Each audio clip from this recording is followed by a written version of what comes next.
Help! Help! Help! Those are the words that Amanda Morris and Sarah Buxbaum heard as they were walking up the Palipuka Trail on March 24th, 2025. Amanda and Sarah heard those words, help, help, help, and they rushed up the trail thinking that somebody had fallen off of the cliff on top. They get to the section with the cliff and they see, and Amanda sees, a man on top of a woman. A man holding a rock. The man swings the rock, hits the woman in the head. Sarah sees that same man standing over that same woman, holding that same rock. Both of them see the woman, Ariel Konig, with a face covered in blood. In this trial, you will learn about Ariel Konig, who she is, what happened that day. But you'll also learn about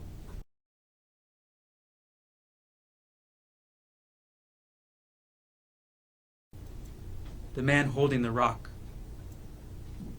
the man who hit her with that rock, Dr. Gerhardt Konig, anesthesiologist, Ariel's husband, and the defendant in this case. Now, Ariel and Dr. Konig, the defendant, normally don't live on Oahu. They're from Maui, where Ariel works remotely and Dr. Konig practices anesthesia. But that weekend, March 24th, 2025, just under a year ago, they came to Oahu for Ariel's birthday. Ariel's birthday, March 24th, the day this happened. It was actually Ariel's very first trip to Oahu. Her first time coming to this island. The defendant planned the trip. The defendant booked the tickets. The defendant booked the hotel room. The defendant planned the couple's activities. The defendant researched and planned the hike that he took Ariel on that morning. That morning, March 24th, 2025, around 10 o'clock in the morning, the defendant drives Ariel up to the Pali Lookout. They get to the Pali Lookout, the big tourist area overlooking the whole bunch of the windward side, and they get ready to go on the hike. The trailhead for the Palipuka Trail is in the bus parking lot of the Pali Lookout, so not where rental cars or other people park. It's on the other side, next to a set of bathrooms over a wall. So the defendant takes Ariel there, but when they get to the trailhead, they see other potential hikers. They see other people looking for how to start the trail. And Ariel wants to help them. She wants to help them find where the trail starts so that those people can hike up the trail. And she suggests that to the defendant. She says, why don't we show them where the trail is? And he tells her, no. He wants to hike with her alone. He doesn't want to help those people. He wants to hike with her alone. So, they don't go up the trail at that point. They go to the Pali Lookout. They go to the tourist area with the plaques. They go to the lookout, looking all over the windward side, and stay there for a few minutes, take photos, then go back to the trail. Now when they go back, there's nobody else. They're alone, and they start the hike together. They start the hike. It starts in a heavily forested area. You climb over a wall, you go past a sign, you start going up a hill. It's a steep hill, a lot of tree roots, but not a lot of brush cover on the very start. So they go up this hill, and they get to the top of the ridge. Once they get to the top of the ridge, the trail goes left. The trail follows the top of the ridge.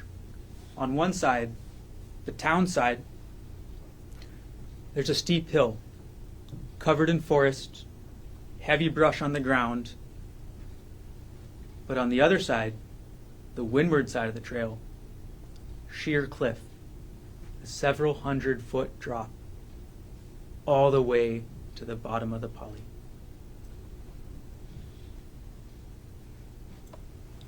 They start to hike up the trail. They start to hike up the ridge. And they go for a few minutes. Everything's normal. But they get to a point where you need to climb with your hands and your feet, a scramble area. Once they get to that point, Ariel gets freaked out by the exposure. She doesn't like that there's a big cliff to the right. She doesn't like there's a steep hill down the left. Doesn't like that she has to climb on her hands and feet. So she wants to turn around. And the whole reason of going to the Pali Puka hike is because there's a puka. Up the trail, there is a puka, a hole in the side of the mountain where you can look through the hole, take photos, where you can look out through the puka down at the windward side. But they never got there because Ariel wanted to turn around. So Ariel stops hiking. She says she's not comfortable with this. She wants to turn around. The defendant goes on. He hikes another couple minutes up the trail. He hikes another couple minutes, then he comes back and he tells Ariel, tries to convince her to keep going. He tries to say, oh, this is the hardest part. Everything beyond this little bit, easy. But Ariel's still not feeling it. Ariel doesn't want to go on. So they start to descend. And as they start to descend the trail, as they start to walk down that ridge, now, at this point, the steep hill with the forest is on the right, the town side, and the cliff side, the windward side, is on the left. They walk down the trail. They're taking photos. They're sending photos to their family. Defendant ends up taking Ariel's phone to take photos of her, to take a selfie. And Ariel actually takes a photo of the defendant with her phone as well, right by the cliff. Ariel takes a photo and she sends it to her family on an application called Snapchat with the tagline on there, "Don't look down." The defendant then wants to take a photo with Ariel right by the edge of the cliff. And she says she's uncomfortable with it. She's uncomfortable with the cliff. She's uncomfortable with the fall, with the danger. So she goes, she holds onto a tree, and she tries to take the photo. The defendant goes back up, away from the cliff, back towards the trail. Ariel follows.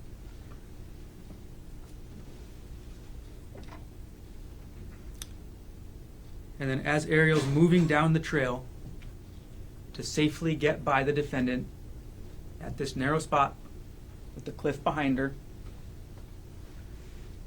the defendant ends up grabbing her by her shoulders. He pushes her backwards towards that cliff. Ariel goes to the ground. She goes to the ground. They start wrestling. They start struggling. They start fighting.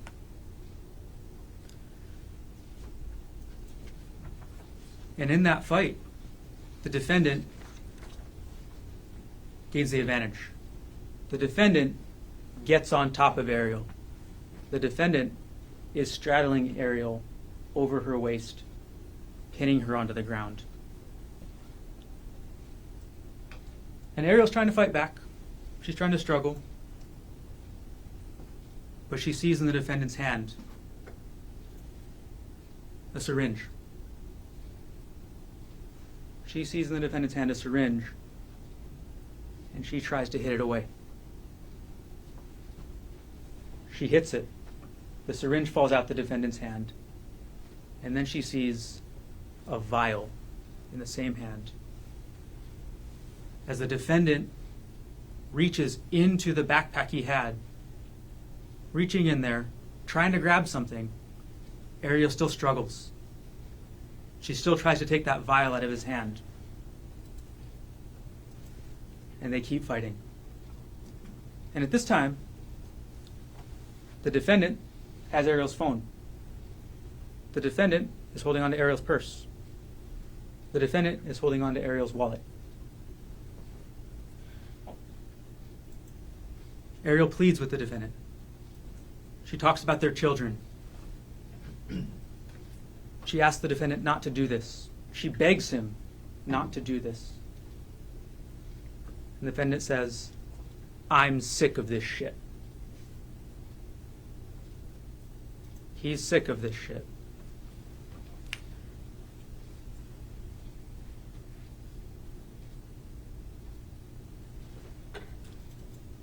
Ariel calms the defendant down. She thinks she calms the defendant down until the defendant picks up that rock. Until the defendant picks up that rock that Amanda Morris saw.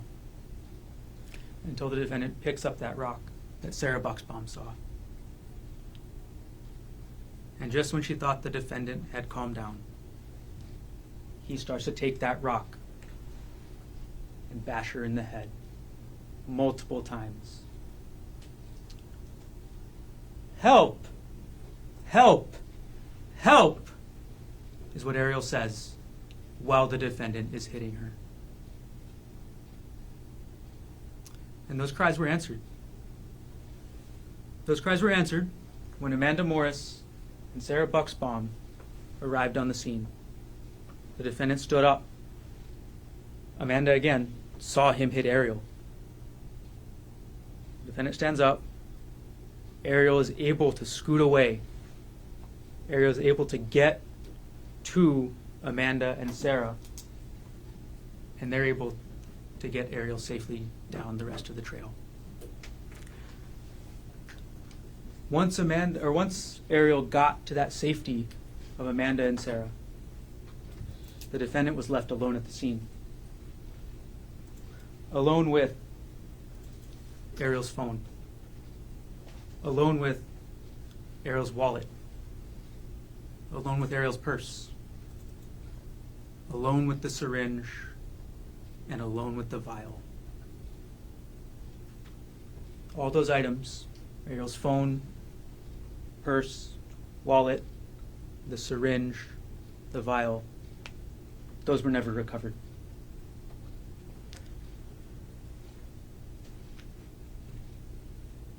The story doesn't end quite there once Ariel gets to safety. A few minutes later, at 10:36 a.m., the defendant takes his phone out. He dials his son, his 19-year-old son, named Emil. He calls him on the FaceTime application on his phone. There's a video call, so Emil can see his dad. And Emil sees his dad with blood all over him. And what does the defendant say to Emil? He says, "I'm not going to make it back. I tried to kill Ari, but she got away." That's what the defendant tells Emil. He doesn't just tell Emil that he tried to kill Ariel, though. He tells her why.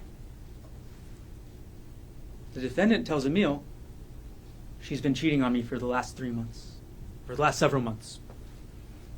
He gives his motive to Emil, and he explains his reasoning. He even tells Emil, "I'm at the end of my rope."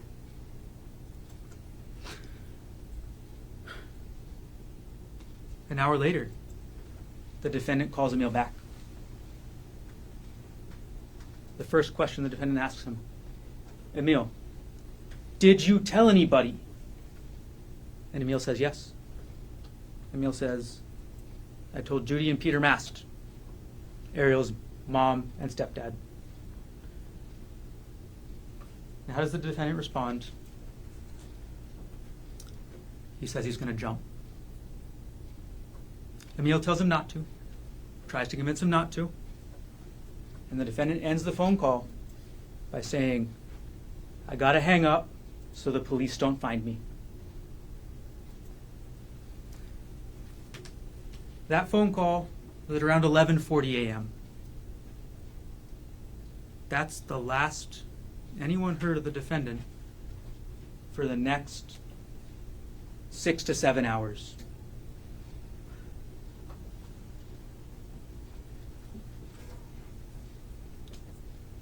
The defendant told Emil that he was turning his phone off so the police couldn't find him. And for a long time, they couldn't. Despite a manhunt that lasted for almost 8 hours that day, multiple different agencies, Honolulu Police Department, Honolulu Fire Department, the Department of Land and Natural Resources, multiple agencies all trying to find the defendant, all searching for him in that forest up there at the Palipuka area. None of them could find him. But later on, as the sun was getting ready to set, a few minutes after 6 p.m., March 24, 2025, 3 HPD officers are headed back to the station. They've been called off the search. They're done. They couldn't find him. But as they're driving on that road that goes from the Pali Lookout back to the Pali Highway, back to town, they're driving out and they see a man. They see a man exit the forest. A man matching the description of the defendant. They identify themselves. They say, "Police! Police!" The man runs. He tries to get to the forest. He tries to escape them. The officers catch up. They apprehend him.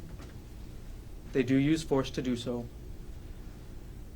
And the man is identified as Dr. Gerhardt Konig. Now, you'll hear about this case. You've all been informed about how long this trial is going to be. So you hear about this case in a couple different phases. First, you'll hear from witnesses, Amanda Morris, Sarah Bucksbaum.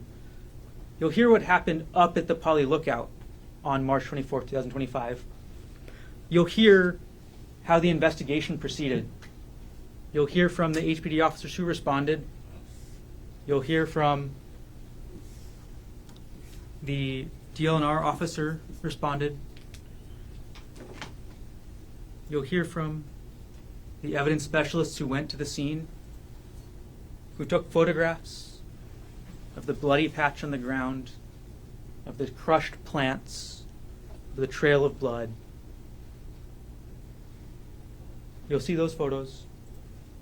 You'll see the photos of Ariel at the scene and how she looked like immediately after this happened. You'll hear from Ariel herself. She'll testify as to what happened on March 24th, her birthday. And she'll testify on March 24th of this year. 1 year later. She'll describe what happened that day. She'll describe the 3 months, almost 4 months, leading up to that day. She'll describe this cheating that the defendant was upset about. Because back in December 2024, the defendant found WhatsApp messages between Ariel and a coworker. Ariel describes them as flirty. You will see the messages. You will see the messages, and you will get to see what they say. There's nothing lewd. There's nothing sexual. There's nothing romantic. They're flirty. But this was an issue in their relationship. The defendant was upset. Ariel wanted to stay in the relationship. They take the steps. They go to couples counseling. Things are getting better. Things are getting better. And Ariel keeps thinking, okay, now it's time. A romantic trip, birthday weekend, we're back on track.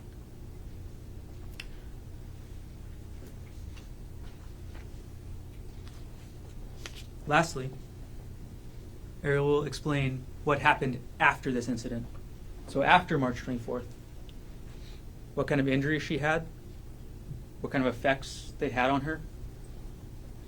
She'll explain, and you will hear testimony, that Ariel, after this happened, by several days, removed the money from a joint bank account that she shared with the defendant. You'll hear that Ariel removed that money,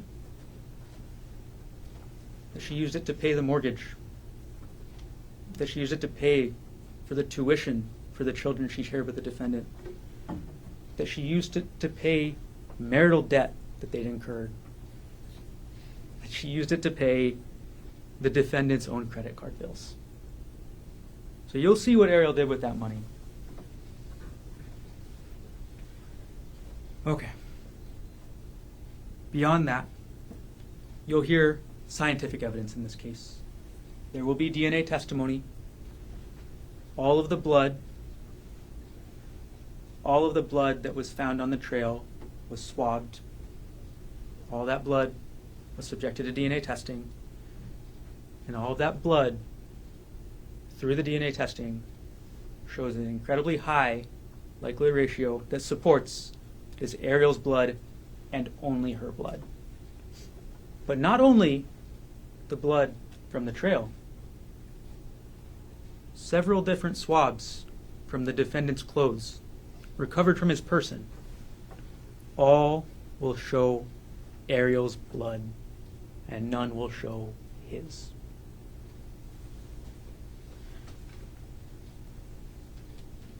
You'll see the evidence that was collected. You'll see the rock. You'll see the rock that was recovered from the trail. The bottom half jagged, covered in Ariel's blood. You'll also hear in this case what's called digital forensics. The police recovered a laptop, the defendant's laptop, and they looked through that laptop for certain terms, and they found from December 2024 through March 2025 several relevant things that you'll hear. You'll hear the defendant on Christmas Eve 2024, 3 a.m, was on the internet looking up internet forum posts about infidelity. You'll hear the defendant on Christmas Day at 4 a.m. was doing the same thing. You'll hear that on New Year's Eve, 8:30 p.m., the defendant was looking up Ariel's financial information. You'll see from the forensics that in those months leading up to March 24th, you will see what was on the defendant's mind by looking at the digital forensics. You'll see that he was looking up divorce. He was looking up how much his prior divorce had cost him. He was looking up notes on Ariel's computer about divorce. He was looking up Ariel's financials. And lastly, from the digital forensics, you will see these messages that the defendant was so upset about. Okay, almost there. Okay. Near the end, the last couple phases of this trial, you'll hear from Gerhardt Konig. He'll testify what happened on March 24th. He'll testify about that first phone call, about what his dad told him, about why his dad did it. He'll testify about that second phone call, about what his dad told him he was going to do. We hear that the defendant confessed, and that he planned to hide from the police. And lastly, at the end, you'll hear from the officers who successfully apprehended the defendant. On their way back to the station, just ran into him. So you hear from them what they saw, what the defendant did, and how they managed to catch him. And at the end of this case, at the end of all this evidence, the state will come back, the evidence will show, and the state will prove beyond a reasonable doubt that Dr. Gerhardt Konig consciously, intentionally made a choice on March 24th, 2025 to try to take a life. And when the state does that, we will ask you to find the defendant guilty as charged. Thank you.